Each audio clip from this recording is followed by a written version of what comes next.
Welcome to We Are Soccer, the show that keeps you updated, informed, and entertained of all things soccer.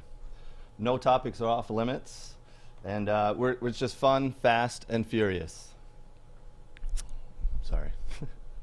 All right, so we're going to talk about world soccer, youth soccer, and everything in between. We're just going to have a good old time and have a little bit of fun, all right? So every week on the show, I'm going to have a different co-host. I'm going to be the main staple. My name is Craig Hearn. I'm your host for pretty much every week. But as I said, every week we'll have a co-host. This week, I've got someone who is a local coach here and a local coach to the Michigan Jags. He's a good friend of mine and a great soccer player and a great dude. I'd like to introduce Joe Carver. Hey, how we doing? Good, man. All right. The only negative about Joe is he's a Spurs supporter. So unfortunately, right now, yes. Yeah, no, not such a hot time to be a Spurs supporter at the moment. Yeah, no, tough week for us. So, yeah. Well, we'll dig into that in a little bit.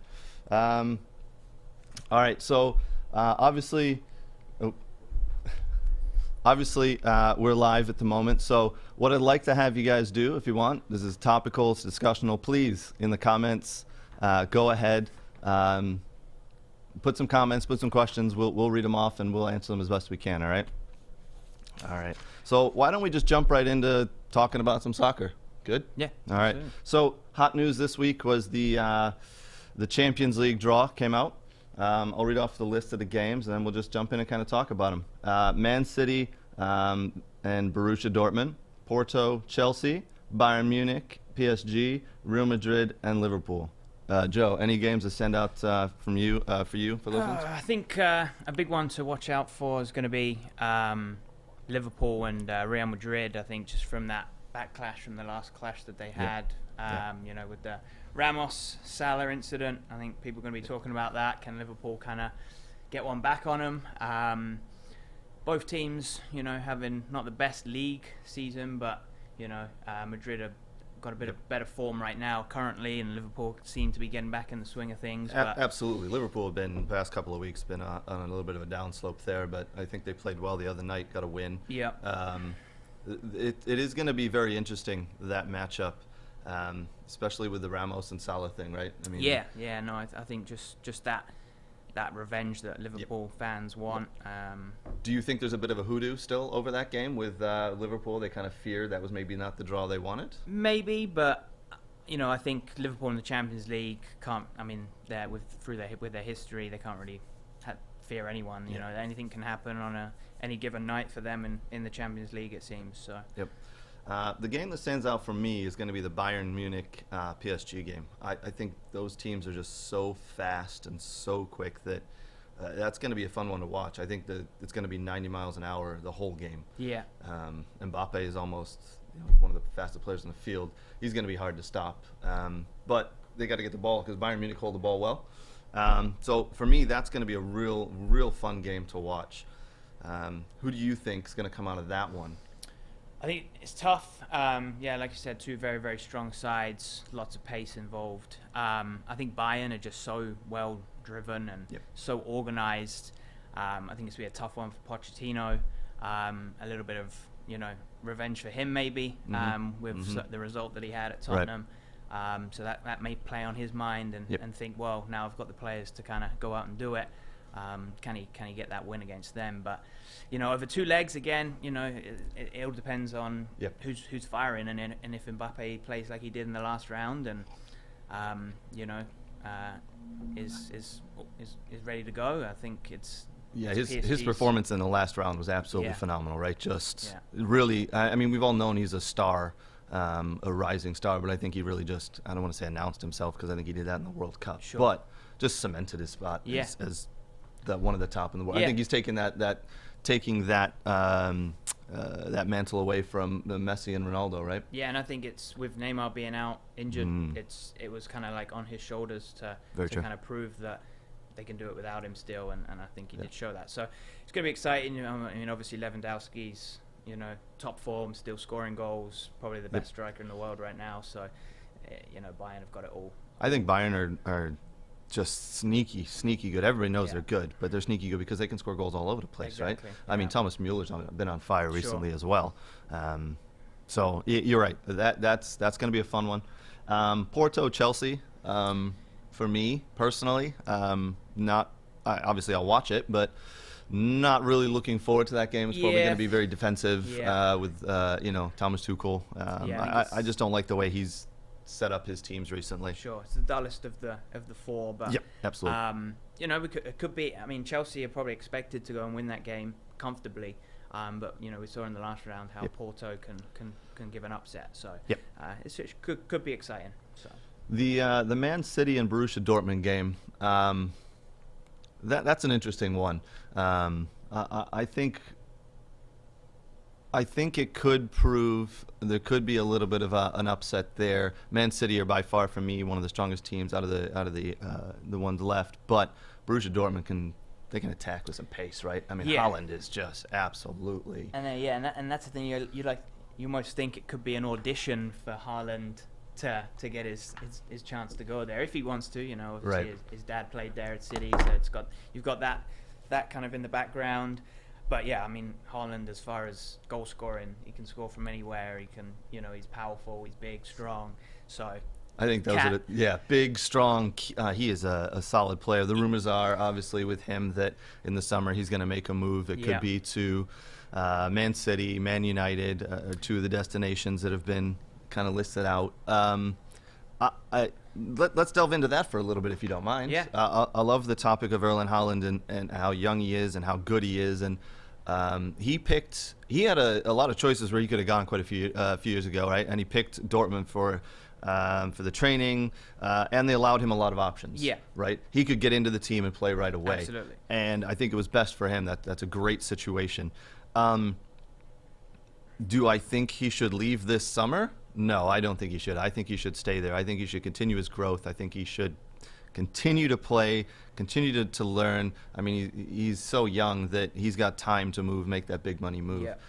But when big money comes calling, it's going to be hard to turn down, right? Yeah, and I think it was a good decision to go to Dortmund instead of one of the bigger high-profile clubs, just for his development. Because I think Dortmund have proven that they're able to develop young players and give them time, like Sancho and players like that make those moves, and they do well in the Bundesliga, and it seems to be a good league for younger players, and I think we've seen that with a lot of US players as well that get over there. So that's another absolutely. Thing. But yeah, I think if it's City that come in for him in the summer, I think he goes. And I think purely because under Pep Guardiola, I think anyone can still develop, and I think just the way that he coaches young players, I think he's proven it with Foden this year. Yeah. That he may be harsh, but he knows what he's doing, and he'll put you in at the right time, and he'll play players at the right time. So it's hard to turn down playing for Pep Guardiola, exactly. right? And everything's done.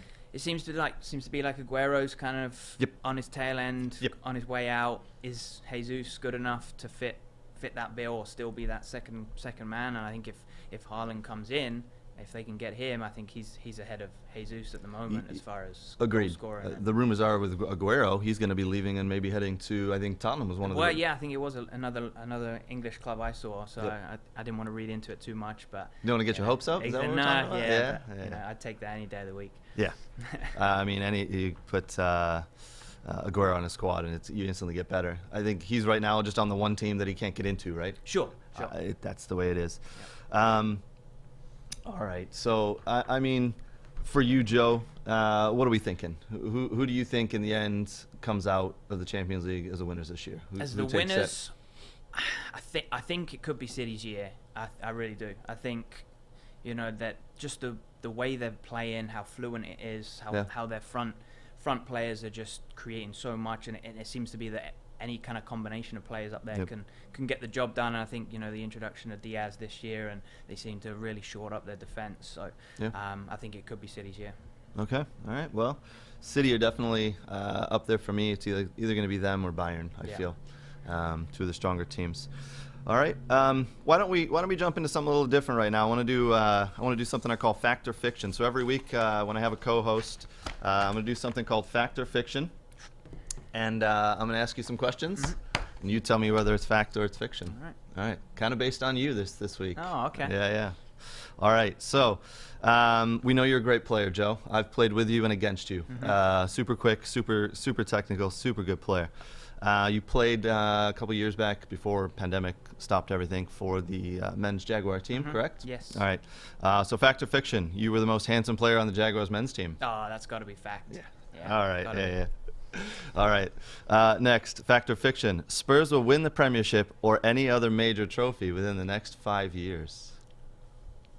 Fact. I'm going fact. All right. I think 5 years is a good timeline. I think we've got, if we can keep some of the players then that we have, and I think it could happen. At least a trophy, maybe not the Premier League, but is Jose the manager to do it? I was hoping so after this week's kind of outcome. I'm not sure if he is, and I think I think if we do come to a rebuilding phase, I don't think he's the guy for it. So. Okay. All right. Fact or fiction? You have a walkout song, and it is a USA "Party in the USA" by Miley Cyrus. That is fiction. Oh, I don't know. I must pick that off the internet somewhere. All right. Fact or fiction? You started a "We Want Jose" Facebook group to try to persuade Daniel Levy to sign the special one a couple years ago. That is also fiction. Were you a fan of the signing of Jose Mourinho? I was. Okay. In just because of knowing that he's a proven winner. Yep. So it brought some. It brought a bit of excitement in that aspect because we need to win something, but just seems this year it just hasn't gone quite that way. So he seems to do that though, doesn't he? He gets into a club, he wins something. He hasn't won anything yet for you guys, but he gets in there. Usually, he wins something, a trophy. He does well. He revolutionizes things for a few years, and then all of a sudden it goes sour. And that seems to be. It's can he hold the changing room? Can he hold Can he hold the players? Right. And keep them on his focus and what he wants to achieve. So. Have you watched the Spurs show with him? I forget the name of it. I think it's on Amazon. Is it? The documentary. Netflix? Yeah. So 8-part series with it. Yeah. I enjoyed that. I thought it was pretty good.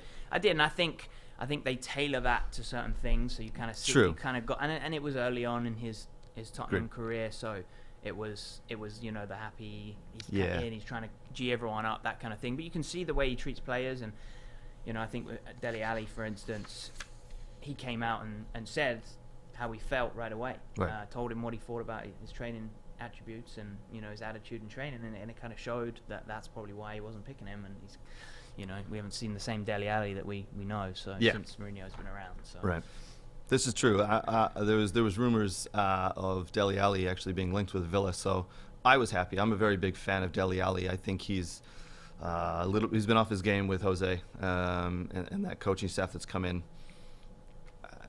Whether he should leave Spurs or not, I think maybe he should hang on to see if Mourinho sticks around. Yep.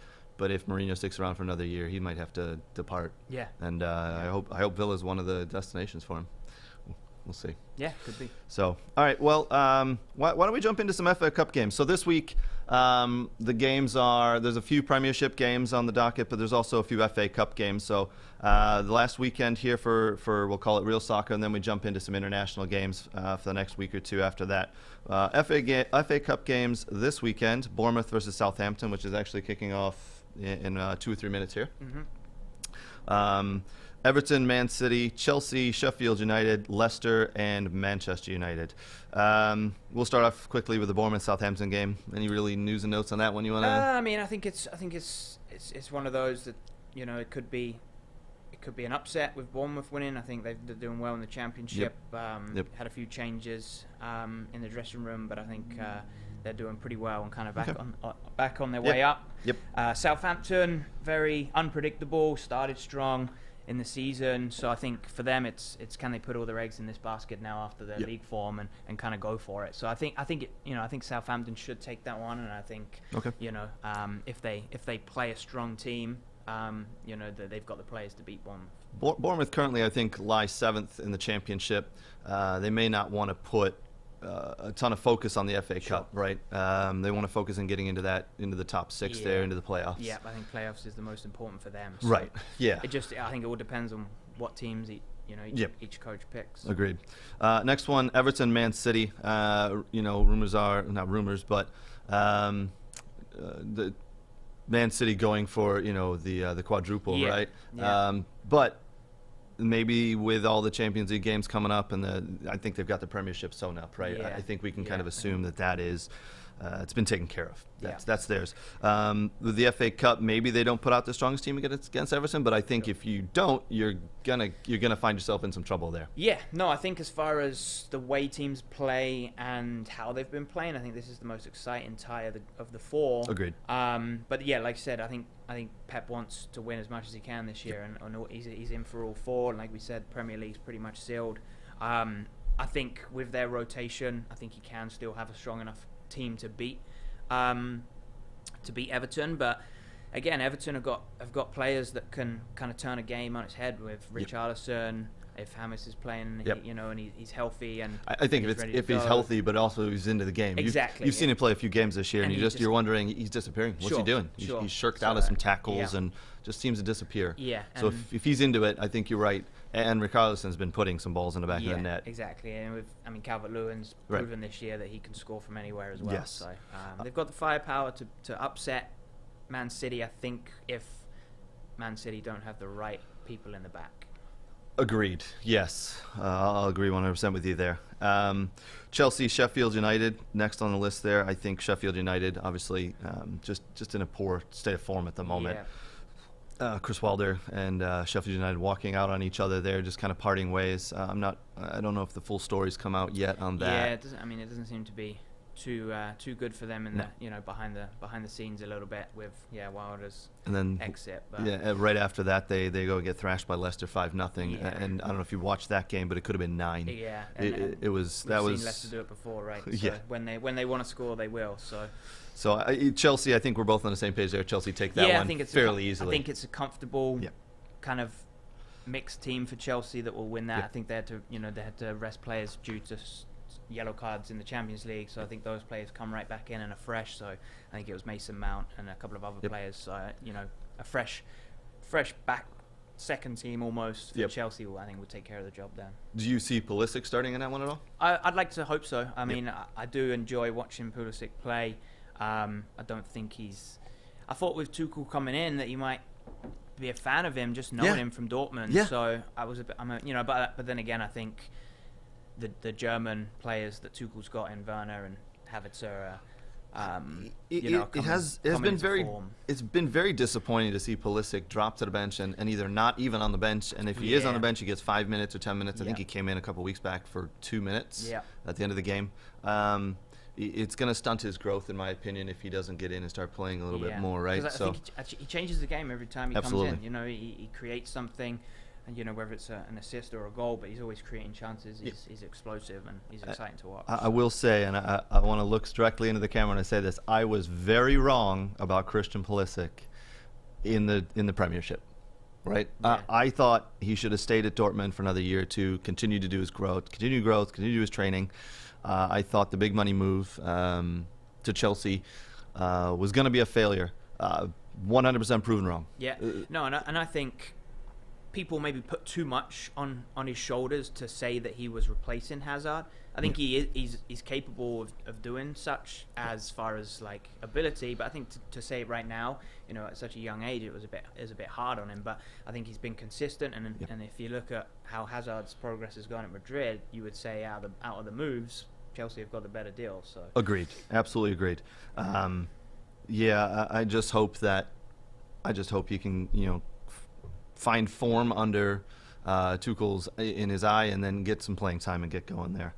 Last game on the docket for the FA Cup for games for the weekend: Leicester, Man United. I think that one, along with the Everton Man City game, are two of the more exciting ones. Yep. What do you feel on that game? Yeah. So I mean, as far as I think it could be exciting with the way Leicester play, but I think Solskjaer's going to turn it into maybe a dollar game. Yep. With his tactics, being away from home, sitting back. Yep. So I think he's going to play counter-attack, which they've succeeded from on the road this year.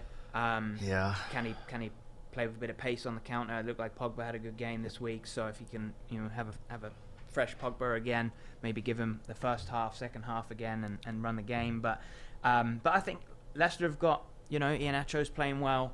starting to score goals. I've been waiting for a while for him to come into form. Big money move there, and he took his time really getting into form. And it seems like Vardy's kind of dried up a little bit as far as the goal scoring goes, but with Vardy, he can score from he'll score out of nothing, right? Yeah, I will say, I've watched a couple of the games, and it really is fun to watch Vardy become the kind of the model that Iheanacho is following in, because there's been several runs where you can tell Jamie Vardy is making the run to take the defender out of the play, specifically for Iheanacho to run into. So he's not being selfish, right? Yeah, because absolutely. You and I have done it as forwards before, where you're like, right, I'm playing with this guy. I'm not a big fan of him. I don't think he's very good. Yeah. I'm not going to make this run because I don't want him to get the ball, because it's a black hole, right? It's not going to. I think he's done the complete opposite. He's almost taken Iheanacho under his wing and is making these little runs, and you can see him talking. And he's the one, I think, last week when they won 5-0 over Sheffield United,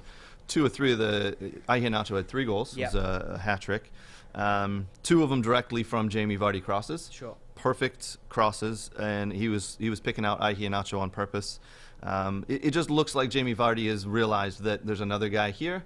And in order for us to succeed, we both need to score goals. And Vardy is a goal scorer, and he's given up some of the goals for the betterment of the team. Absolutely, I think he's finally embraced that Iheanacho is good enough to score those goals and perform in the Premiership. And I think when Vardy was up there on his own, he was touching the ball small amounts of times during the game, but his work rate is so much. He's got so much off the ball movement. He works for the team, press in, and like you said, making unselfish runs to create space for the likes of Maddison, Tierney, Tielemans in the midfield. So and now I think Iheanacho's coming to the. He's really coming into his own, and they're creating a good partnership up there. It's taken, like we said, taking him a little bit longer than we thought to get to that speed, but he's getting there. They're getting his money, their money's worth. I want to touch on something you said about Man United and the tactics that Ole Gunnar Solskjaer is probably going to employ there. It is very disappointing to see a team like Manchester United have such strong players employ tactics of sitting back, making it a dull game, and just going out for that counterattack 1-0 win. It's sad to see, and it for lack of a better term, I'm sorry kids, but it pisses me off. Right? I mean, and I think the history of Man United has been scoring goals, attacking football, and through Sir Alex Ferguson, it created so much joy and so many medals for their fans that they expected them to continue that. But it seems over the recent years, the troubles with the managers, things like that, and it's kind of taken a back seat as far as being able to just win the game and win it in any way you can, almost. Right. It's I don't know. I've got some. I got a lot of friends who, and I'm looking at some of them here, Eric and Yuhei specifically. Big Man United fans. A lot of Man United fans around the world. Here in Metro Detroit, a lot of them as well. They get to be a bit delusional sometimes, right? With who they can attract to their club and who they'll be buying and how they should be doing, but. They're not too upset at the moment, a lot of the fans, with the way they're playing because they're winning.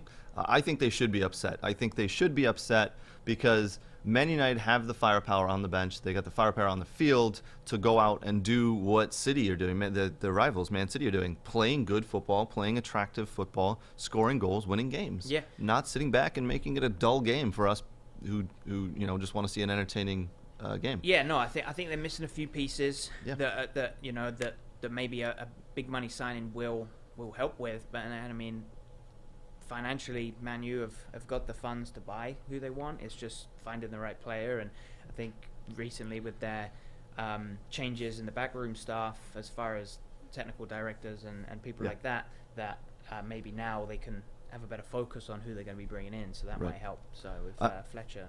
I want to say now the rumors come out this week. From Man United that they are going to be looking this summer to purchase Martinez from Villa, our goalkeeper. Just so everybody knows, I'm a huge Aston Villa fan. I don't know if I said that earlier, but huge Villa fan. The rumors have been there about Grealish, right? Everybody wants Grealish, one of the top players in the league. Martinez now has become one of the top goalkeepers in the league. And the rumors are there from Man United to to purchase both of those players in the summer. I want everybody right now to hear this. You might not be aware, but Aston Villa's owners are actually the third richest owners in the Premiership. They have no need to sell our players. They just don't need to, all right?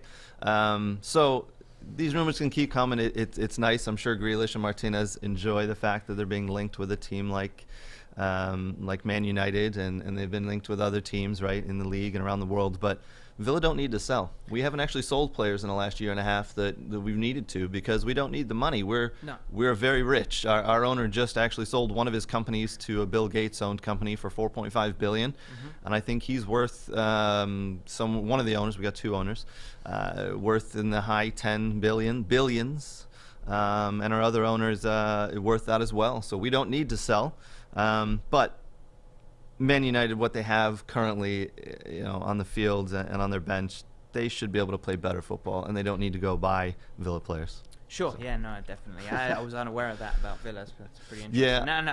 And I think Grealish is Villa through and through. I think it's going to be real hard to drag him away. It's interesting because Martinez is playing very well. So we'll see what happens in the summer. Yeah. Let's delve into for a minute if we. The show's topical, guys. It's discussional. We'll just kind of go with it as we see fit. If you don't mind, let's talk about the offer that was made from Spurs a couple of years ago. Do you remember this? For Grealish? Yeah. Yeah. No, I think we should have pursued it. I think you guys should have pursued it a lot harder, right? Because Villa were in a state at the time, right before our new owners came in. I want to say we offered like under 30 million or something low, and we should have, and I wanted 50 or something around that number. I'm just throwing numbers out there. The rumor was Josh Onama, and £3 million. Oh well, that's terrible. So, right, but this was he was young. This was 2.5, 3 years ago, right before he really broke out. But we all knew he was going to be a good player, but not quite as good as he is now. But I think Daniel Levy made a big mistake, because if he would have gone 30 or 35 cash, you would have had him in your pocket, and then. He probably would have been the replacement for Eriksen, who left, right? Yeah, and so. I think he's a game-changing player. So I think we should have probably pursued him and tried to bring him in. And we'll talk about it a little later. Not in the current England squad. Injury caused. So. The rumor is he's fit to play tomorrow, but whether he does is we'll see. Yeah, we'll see.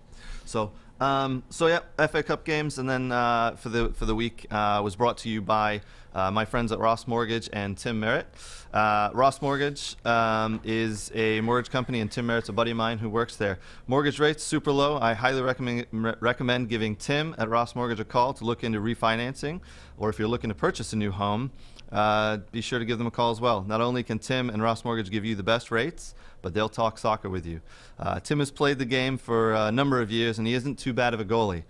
He isn't too good either, but he isn't too bad. Give him a call, 734-666-3818. All right. EPL games for the weekend. You ready? Jump in? Yeah. Brighton, Newcastle. I mean, it's a relegation battle, right? Yeah. It's a big game for both teams. It doesn't stand off the page at you, but I think as far as playing style, manager that's probably gonna push to win the game the most is gonna be Brighton. I think they've been absolutely. I think for them it's been an unfortunate year.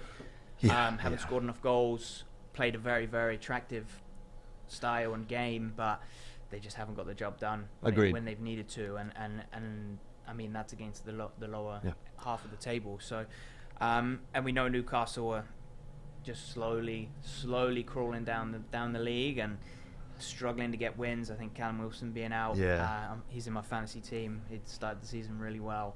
I picked him up, and then once that injury came, it's the goals dry up. So I'm holding a bit of a grudge against Callum Wilson, by the way, because he had the chance to join Villa and he turned us down. Yeah, which worked out well for us, because I don't think he's quite the player he was, or he hasn't come into where he should be. And then we went out the next day and bought Ollie Watkins, which worked out well. But I agree with you. It's Brighton are going to come out and try to play football. They're going to try play some decent football and see if they can knock it around and do it. Newcastle, I think. Do try to do that. Do try to play a little bit, but I just don't think they have the players, right? Yeah, Callum Wilson and Almiron just good players, but not game changers. Not going to go out and really get the job done. In all honesty, a little bit of a dull game. I think it is going to be. I think Newcastle will make it a dull game. Yeah. You know, they'll sit back, they'll battle, look to counter-attack again, and find, you know, their pacey players out wide. But Brighton will look to play, push men forward, and you know, it could be a 1-0 kind of job.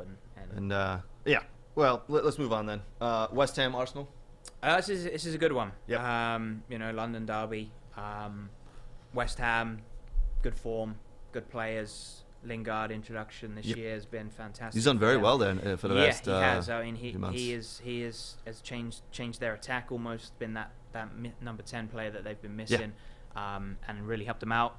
Arsenal seem to be getting a bit of form back. Very inconsistent season for them. Do you think they're just finding their footing under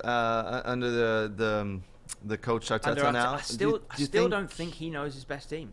I mean, I think you're obviously right there. with last week, I understand why he dropped Aubameyang due to missing meetings, traffic traffic incident. Sorry, he got caught in traffic on game day. But that's not the first time. Apparently, he's done that before. So it's so I think it was the right choice, and then Lacazette comes in and scores, and you know, they win the derby, and you know, and it all looks great. But will he change it again this week? I don't know. So, but I think it'll be. I think West Ham will take it. I think.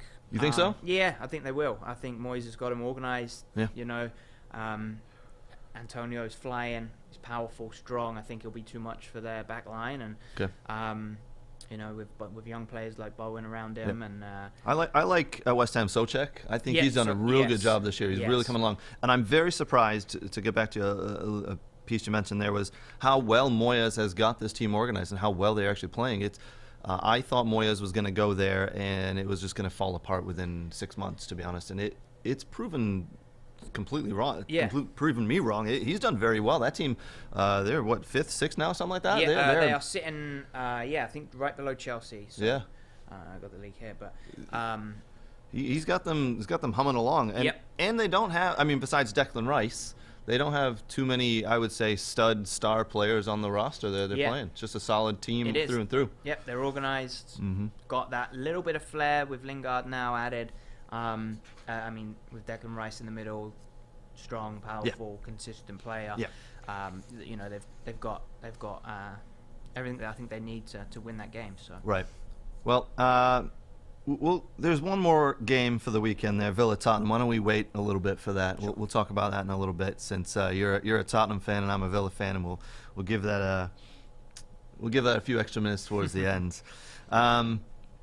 I want to jump in now and talk about some youth soccer, if we could. The youth soccer here, this segment we're calling youth soccer, which is local, Metro Detroit, and then we'll kind of expand out and do some youth soccer throughout the U.S. But this particular segment is brought to you by Michigan Jaguars FC. Michigan Jaguars offer a family-friendly, fun environment for kids that is second to none. No other club offers a more comprehensive training curriculum for players at every age and every level. Their experienced and dedicated coaching staff, as we see here with Joe, and they've created an environment in the club that develops confident, capable, and passionate young athletes. You can visit them at MichiganJaguarsFC.com. Joe, I don't know if you want to talk about the Jags and kind of some of the philosophies that they have. I've know a lot of the coaches. I know a lot of the directors. I'm friends with them. But I've been very impressed in the last couple of months to hear some of the philosophies and training tactics that you guys are kind of using for kids. You know, instead of telling the kid what to do, it's giving them choices, sure. Right? And I've heard that that's a thought that helps develop players at an earlier age. I don't know if you want to talk about that at all. Yeah, no, definitely. You know, it's a big training tactic of ours. It's, you know, that guided discovery, kind of not providing the information directly. It's can you introduce questions that they have to solve and answer within the training session, and kind of force them to think about it rather than just giving them and feeding them the information. So, you know, as far as the coaching staff, we're all trying to develop the players the same, you know, with individual, you know, individual techniques involved, and bringing, you know, we don't want to dole out coaches and say, you know, you have to do it this way. It's can you express your your techniques into a certain curriculum that we have, which I think it works great, and it works all the way through from our youth, so Sure. under sevens, under 10, under 7 to 10 bracket. We've kind of broken the curriculum down into 4 stages, of ages. So you've got the fun and discovery for U7 to U10. Okay. Making them love the game, introducing them to the game, introducing them to the basic techniques. And it's not so rigid that they fall out of love or can't do it, right? Exactly. So let me ask you this, though. I know when I was growing up and the coaching I went through, it was very direct, right? It was, all right, this is the way to do things. This is the way you should do it. And it was compounded into your head of this is what you do. This is the run you make.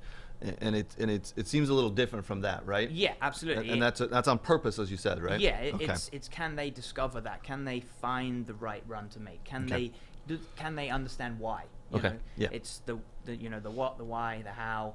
How are we going to make that run? What's going to cause it? Why are we going to do it? To create space for our players, to make because there's space in that area for me to run into, and things like that. So it's more really helping the kids to think about what they want to achieve and pull the information out of them that way, rather than deliver the information directly. I like that. It's a lot different. I think you're right. It's going to help kids enjoy the game more. It's going to help kids kind of learn and grow.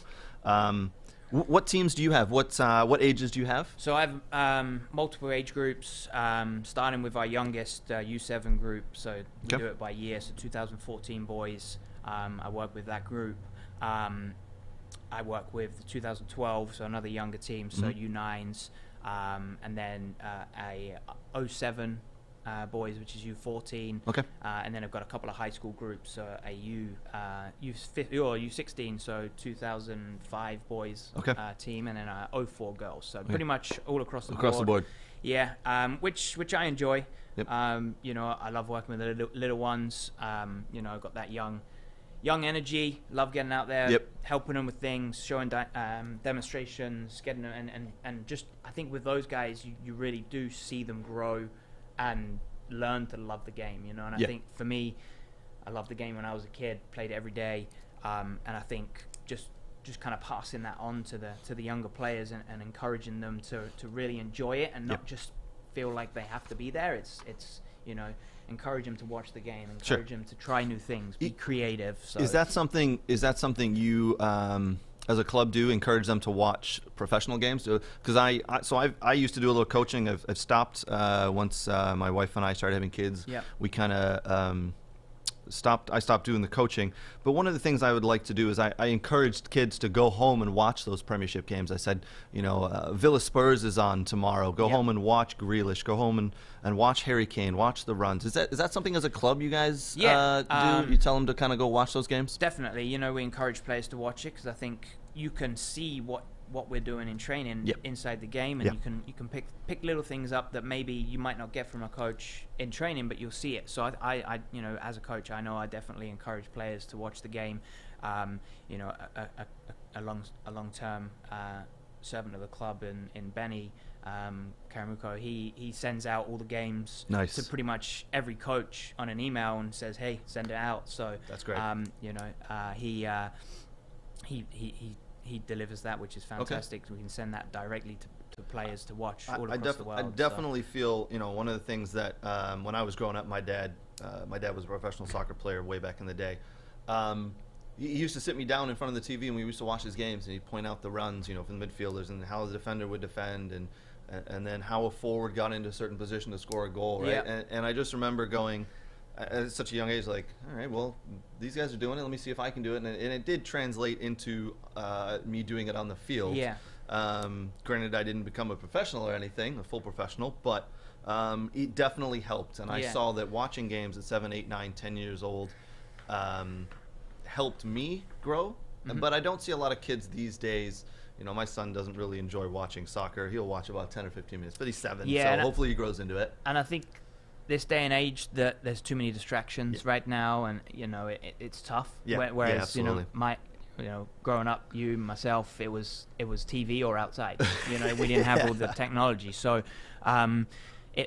I think it's tough, but even 10 minutes, 15 minutes here or there, that Yeah. it may encourage them to watch more. I think a good example for me that I've experienced to say it does work is one of my high school boy players.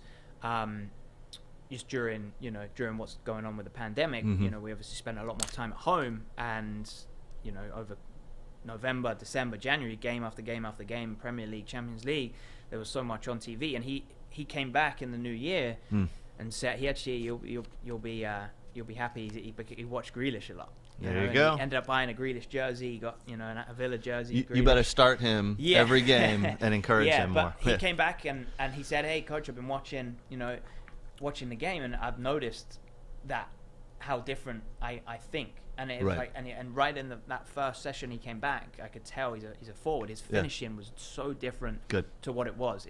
He used to hit it as hard as he could, not really think about what he's doing. Now he's bending it in, he's placing it. He's not. All because he went home and watched him a little bit, and then starts to understand it, right? Because he takes the training sessions that you guys do and the words you say, and he puts it into and he watches, and it all kind of comes together, right? That for me was like, that they should, it does work. They should be watching it, and it helps. So let me ask you this. So as I said, I did a little coaching, and there was one year, it was about 6-7 years ago now.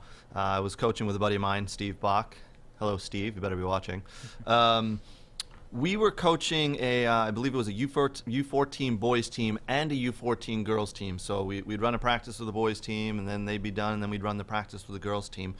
And there's such a difference between coaching girls and boys, right? Like, boys is fast-paced, go out, smash the ball, run through people, be as aggressive as you can type thing. And we always tried to tell them, be calm on the ball, be slow down. You don't have to be so aggressive, do tactical. With the girls, it's complete different, right? It's they're tactical and methodical. You tell them what to do and they go do it. There's just such a difference between coaching the two. Do you prefer coaching boys and girls? Do you obviously, I'm assuming you see the difference in it, but what do you prefer? I wouldn't say I prefer either or. I enjoy both. Okay. I've worked with younger girl players, older girl players, same boys, older boys, younger boys, and I think you just have to slightly tweak the way you deliver information to them. I think I actually honestly find girls easier to coach. I think they're more coachable, absorb a lot more quicker, which is great. They take information very well, and I think at the younger ages you see them develop a little bit quicker. Yes. And it clicks quicker at an early age. You see, the girls get into the passing a lot quicker and understand and just kind of take that in a lot easier. Whereas with the boys, it's a lot more, I want to dribble, which is fine. Which we want kids to be able to dribble, but now can we introduce that calmness, like you said, into the boys? It is a different mentality. But I think I enjoy coaching both. I think I think it's fun in both aspects. Both, you can see both groups develop, and it is. It is different, and as long as you approach it differently and have different expectations, I think you can achieve both. Good. So it's good. All right. Before I jump into the next segment, let me ask you this. You're from England, obviously. Yep. How long you been here? 11 years now. Yeah. 11 years. What brought you here? So I moved here to play college football, soccer. Soccer. We are soccer. Yeah. So college soccer. It was. I went to Schoolcraft for 2 years. Went on to Madonna, graduated from Madonna, played all 4 years. Lovely. Just was at home, 19 years old, didn't really have much going on, had the opportunity, and was like, why not? So you were one of the names that come to mind when I hear Madonna soccer, by the way. There's several. For those that are not in the Metro Detroit area, it's a local college here. It is NAIA? What is it? NAIA. NAIA. And it has produced some soccer players that are just in the area, in my mind, legends. Sammy Pirani, Scott Emmert, yourself, and I wouldn't say produced, but have come out and gone to that school and come out of it. So some of the names that I've looked up to over the years. But good. That's what brought you in. You stuck around, and then you started coaching. I got right into coaching when I got here, and working with young kids. I obviously had to had to pay my dues and Yep. do the voluntary work to get the experience. But yeah, straight out of college, got into coaching, and I've loved it ever since. And just seeing how soccer has developed in the 11 years that I've been here has been amazing. You know, just through the facilities that have been made, developed. You know, it's such a hotbed for the game in this area. It's a great. You know, people ask me, why are you going to Michigan, right? Why did you choose Livonia? Why did you choose Novi or whatever? And it's like, it kind of chose me, and I've stuck. And I don't think people really realize how Metro Detroit is such a hotbed for soccer. Yeah. I mean, the community must be a few 100,000 strong. We've got facilities all over the place, Yep. east side, west side. You know, they're up in Midland as well. It's you know, I said I've been here for 30 years now, and it's just growing every day. I bump into people. This morning, I went to get a cup of tea from the Birmingham Roast, which is right next door, and I talked to the manager over there, and he said, "Well, what are you guys doing?" I said, "We're running a soccer show." He goes, "I've played soccer for 20 years," and we figured out we played against each other in certain facilities. Yeah. It's everybody plays soccer in this area. It's bizarre, and it's such a hotbed. A great community as well. Yeah, absolutely. and I think it's a testament to the clubs around in the area. You know, Yeah, I agree. There are so many clubs that represent on a national level in this area that give us that reputation. So Agreed. And without that, we wouldn't have the Jags wouldn't be what we are, Right. and the leagues wouldn't be what they are. Agreed. So. The leagues that we have here, all the way from youth all the way up to adult, is top. Just some of the best leagues I've ever seen. And I've traveled the country. I've traveled all around the U.S. to play and to see a lot of the teams. And there's nothing like it. There's nothing like it. I've got friends who have moved away to California and played in leagues there, in Florida, and played in leagues there in Texas. And they come back and they say, we just can't find we can't find leagues that are suited to us. So it's just, it's absolutely one of the hotbeds of soccer in Metro Detroit, which kind of leads us into the next segment. We're going to talk about some local pro soccer, and one of the pro teams here we have is DC United, Detroit City FC. So I'm not sure how many of you have been to a DCFC game. A few of you, I'm sure. Maybe not all of you. I can tell you, for the money, there is no better atmosphere and entertainment for pro sports in Metro Detroit. You can take it from me. I played for Metro Detroit. Played for DCFC. I'm a current fan. Love it. Every game is exciting and fast-paced. Plus, the fans and the culture is just, it's so fun. When I played for DCFC, I was a right midfielder, and the fans used to set off smoke flares. And you try running, 50 yards up, 50, 60 yards up the field through smoke, and you're gasping for air, and you're taking that in. And then, when the ball's on the far side of the field, I'm screaming to get the ball, and the guys in the field can't hear me because there are fans behind me. It's just, it's very fun. Today, we are going to have a DCFC prize pack giveaway. So we're teamed up with DCFC, and we're going to give a DCFC and We Are Soccer prize pack giveaway. So a DCFC scarf. I have one right over here. As you can see, we're going to give this away, along with 2 tickets to one of the games this season and a We Are Soccer shirt. And to be entered, all you have to do is 3 things. 1, tell us your favorite Detroit pro soccer team. There's more options than you think, but there's really 2 correct answers. So favorite pro soccer team in Detroit, favorite soccer team that you support worldwide. So you could answer DCFC for both if you'd like, or it could be like me, DCFC and Aston Villa. And then the 3rd thing you have to do is just share this show. Right on Facebook, right on YouTube, share it.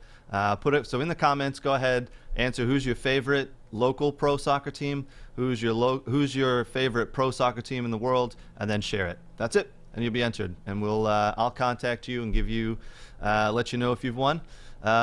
2 tickets to a game, a scarf, and a shirt. Do it quick.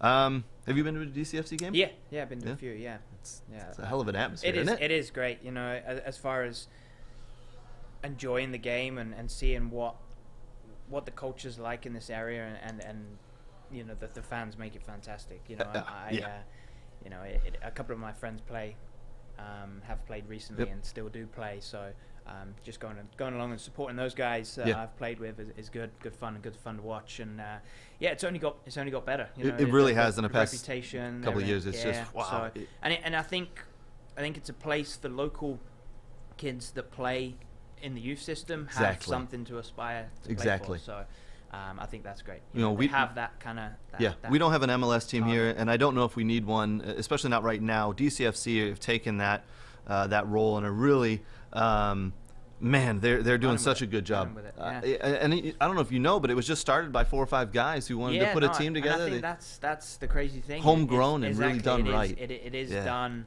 It's not bought. It's created. You know, and that's what I like about it. And yeah, it is. You know, I haven't heard too many people say that. It's not bought, it was created, and I think that's what it is. And when you look at American sports, a lot of them are bought. You know, you the licenses to get into the MLS, you have to buy it, this, that, and the other. Yeah. Whereas it has that almost Bundesliga feel. You know, a lot of the Bundesliga feel teams are built on, you know, just community. You know, just on the community and the passion that they have. Yeah, I agree. It has that European culture to it, and I think just the fans themselves give off that vibe with the smoke. I agree. I've gotten to know a lot of the fans and some of the groups, and oh man, they're hardcore. Yeah, I mean, you don't see the way they travel to games. You don't see that many places. You know, that is an experience. I can tell you, I played for them in the first year the DCFC were in existence, and we traveled to Buffalo. Yeah. And we showed up in Buffalo, and about a couple hours before the game, and we were like, "Holy crap! There's a couple dozen Detroit fans here. What? Yeah. Where did this come from?" And then we were like, "These guys have traveled. Yeah. They traveled behind us." Yeah. It was phenomenal to see, and I'll have a lot more stories in the next couple of weeks about the DCFC and the time I spent there, and but. We won't talk about it too much here, but man, it's just so fun and so good. But I like what you said, Joe, is that it's something for the kids to look up to, right? Yeah. And I'm sure during the training sessions you can say, hey, there's a DCFC game this weekend, or this tonight, and go out and watch it, because tickets are affordable. Yes. I do want to, sorry to cut you off. I do want to say that if you haven't been to a DCFC game and you're a little worried about some of the noise and the smoke flares and the fans. They keep on one side. I like to call them the ultras, right? It's the Northern Guard is the big group there, and they do all the chanting and the smoke flares, and that's on the one side. On the other side is more family. Yeah, definitely. And so you take the kids. It's funny. My cousin, who recently just moved here, is now playing it, doing the next step. He's doing it LTU. He's playing it LTU. Okay, very nice. So he came a couple of years back, and we took him to a DCFT game, and we were sitting in the family side. Yeah. And then he was like, "I'm going over," and he went right in amongst it, and he was jumping, he was singing, he loved it. So, nice. Yeah, it's very. They do a great job at keeping it separate and making it a family-friendly place, as well as a very good atmosphere for the game. So cool. But yeah, no, and on that, a local pro, and I think that's why, as the Jags did create our men's team, to give our players something to aim for. So and there's multiple good men's teams in this area for kids to play for, and I think it's just providing them the information to know where to go. So I mean, I don't know about you. You've been here 11 years. I was here, 20 years ago as a 20-year-old, and there wasn't men's teams around. It was just beer leagues. There wasn't that, and it was, growing up, I went to Michigan State and played there, and after that was like, well, I guess I have to leave the state of Michigan to go play somewhere if I want to continue playing, or I just go into a job and do the beer league. So you're right. There's the Jags. There's a couple other teams. There's and obviously DCFC. There's things to aim for now compared to what there was. Yep. So. Let's next on the docket, I've got news and notes. So what we're going to do is we've got a few little pieces we're going to talk about. But before we jump into that, I want to let you know that News and Notes is sponsored by Superior Family Dental. Superior Family Dental, actually they're my dentist, good friends of mine. I take my kids there. My kids were there just the other day. They're the official dentist of the Detroit Red Wings. All the Wings go there. Dr. Randy and Dr. Jeff are just top notch. Locations in Milford and Farmington Hills. You can find Superior Family Dental at superiorfamilydental.com. Tell them Craig sent you. And as I said, my kids go there. They were just there the other day. And it's not very often you get kids who actually want to go to the dentist because the staff is just so friendly there. My kids love it. They apparently the staff talked my wife's ears off about soccer and the show, so that was fun. Got to be a good dentist to be a hockey team's dentist, right? Yeah, I can tell you some of the injuries that come out of hockey. Dr. Jeff and Dr. Randy have told me some stories that just give me shivers, to be honest. Some of the sticks and pucks that get into the mouth.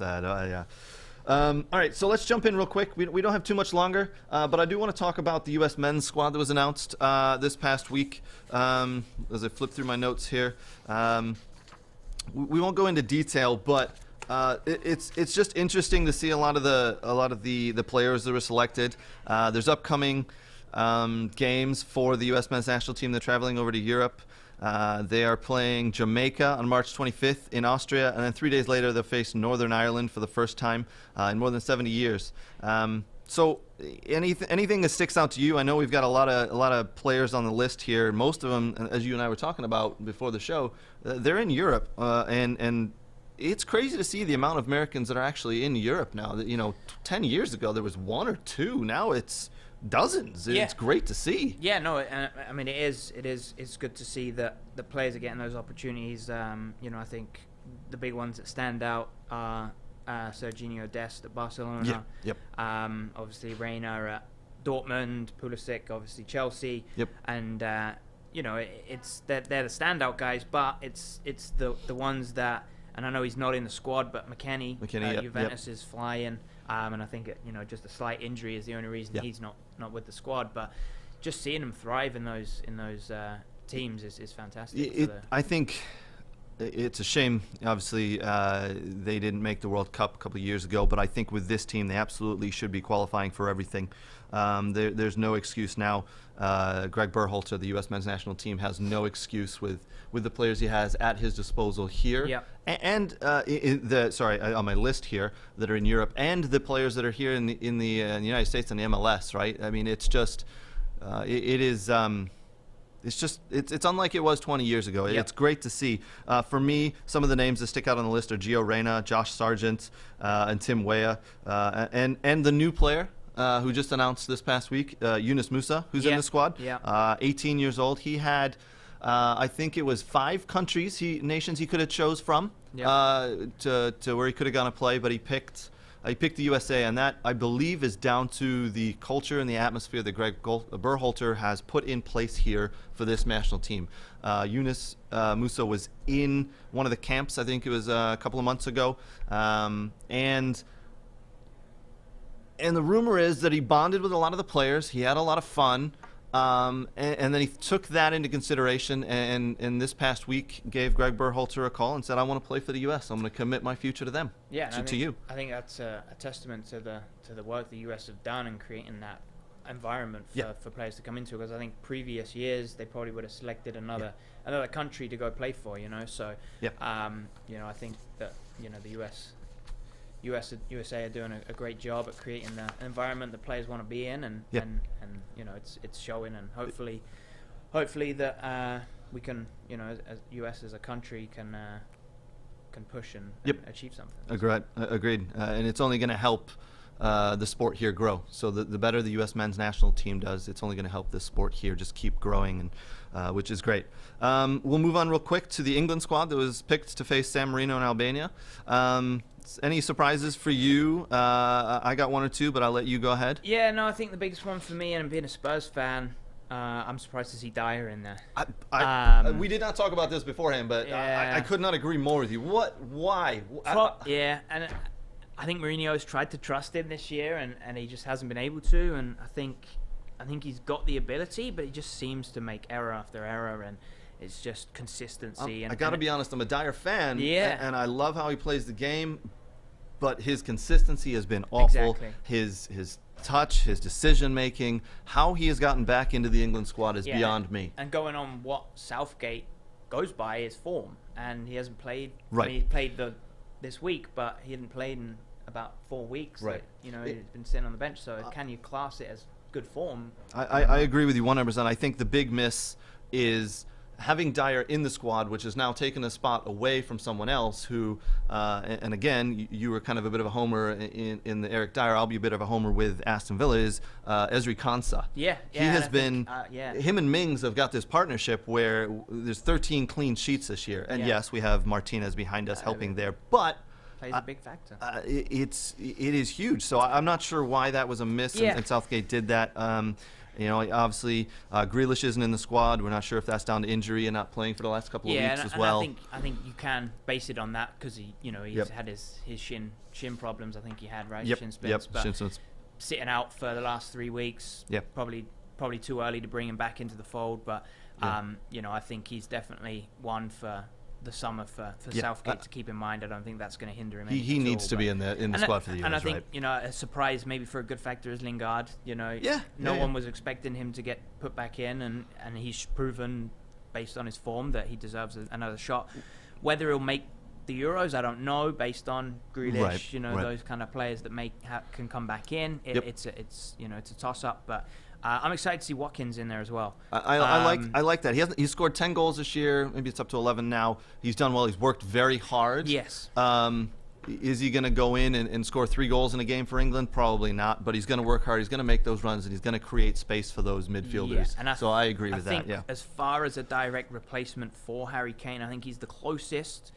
Along with Bamford, maybe this year that have been playing well, and I think I think Bamford it was close, and I think maybe it's just Watkins' pace, power that kind of takes that that ahead of Bamford. But as far as goal scoring, Bamford's right there, and I think obviously filling Harry Kane's shoes is going to be one of the hardest things to do. Oh yeah, but absolutely. As far as style and the way that I think Watkins plays and his kind of energy in the box, you've got him and Calvert-Lewin to do that role. So agreed. One of the other names that sticks out on here that I don't know should be on the list is James Ward-Prowse. Yeah. Southampton. I mean, so he'll score from free kicks, right? Yeah, you give him 3 of those, he'll score 1 of them for sure. He can place the ball wherever he wants it, but defending and tracking back is not his strong suit. No, and I don't think he's going to be used as that. I think, with Rice, obviously, if Henderson was to get back, I think you've got those two in that role, and he would be that bit part player that is kind of like a tweener, which I think we are missing. I don't think we have that box-to-box midfielder as such, and I think, I think Southgate's mind, it's probably his role for that. But I think you've got to keep him involved with the way that how our attacking players are. I think we're going to create so much going forward and give opportunities to have those set pieces, and I think he's the guy that needs to be on in the team to be taking them. So fair. And I think I think he deserves it. I think he has played well. Southampton's overall form hasn't been great, but I think he's done well. So. Okay, good. I mean, fair points. So obviously we're coming up on our time here. I think next week's show I'm going to focus obviously a little bit on the international games and the squads that we talked about and see how they do. But I want to thank Joe from Michigan Jaguars FC for being on the show with me today. Again, just discussional. I couldn't have picked a better person to have on the show for the first time because this was fun and thank you. Thank you guys. Thanks for the opportunity. It's been a pleasure. So no really problem. Enjoyed it. Thank you to our sponsors. Ross Mortgage and Tim Merritt, very much appreciate it. DCFC, get out and watch one of the games when they come up, kids. All right, they're just now starting preseason training, and they're really going to start getting into it in the next couple of weeks here. We also have Superior Family Dental, again, my dentist and the official Red Wings dentist. If they're good enough for the Red Wings, they're good enough for you. I appreciate it. Again, thanks for joining. Don't forget. DCFC We Are Soccer prize pack. 3 things to do. 1, who's your favorite local Detroit pro team? Who's your favorite worldwide pro team? And then go ahead and share it. And you'll be entered, and I'll contact the winner this week. Again, thanks, Joe. Thank you to everybody. Thank you to Woodward Sports. Adam behind the scenes, thank you, sir. Very much appreciate it. And that's us signing off.